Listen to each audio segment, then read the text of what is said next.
An important concept in thermodynamics is the difference between open and closed systems.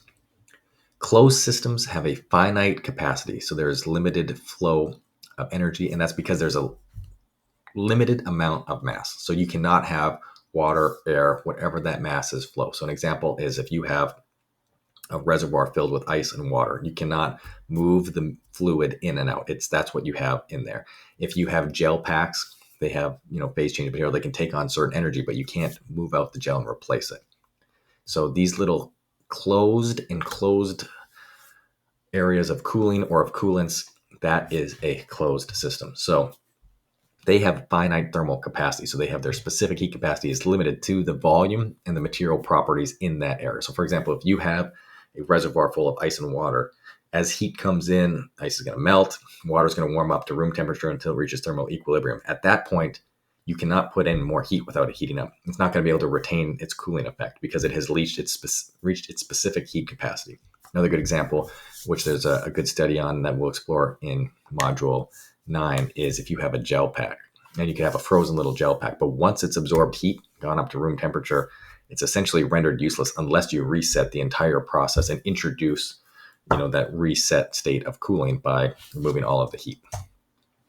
On the other hand, open systems enable continuous flow of mass. Now, we've talked about in this section that one of the key variables for cooling is fluid, the fluid medium, and the ability for the fluid to flow. So an open system allows mass and energy to enter and leave. So we think about computers, heat sinks, they're exposed, air flows over them, and air can come in and out of the computer at all times. It's not confined to a specific amount of air. So you can always bring in new air to extract the heat, put it out. Also think of circulating water. If you're able to have water continue to flow through and continue to refresh on the outer side. So any system that's really designed to vent and then dissipate heat into the ambient environment is one that's an open system. So they benefit from ongoing exchange of heat transfer. They don't have a finite thermal capacity. In essence, they have an infinite if they're able to dissipate into the ambient environment. So in the heat sink example, it absorbs heat from the body. This could be a computer, this could be a person, depending on whatever your heat sink is, dissipates that heat into the environment, and then it just continues that cycle over and over. The key insight being that the physics of cooling are not about how cold something is, although it matters, but rather it's about the ability to absorb and release energy. So if there's one of the most important takeaways from this entire course is that we are worried about heat transfer, not temperature.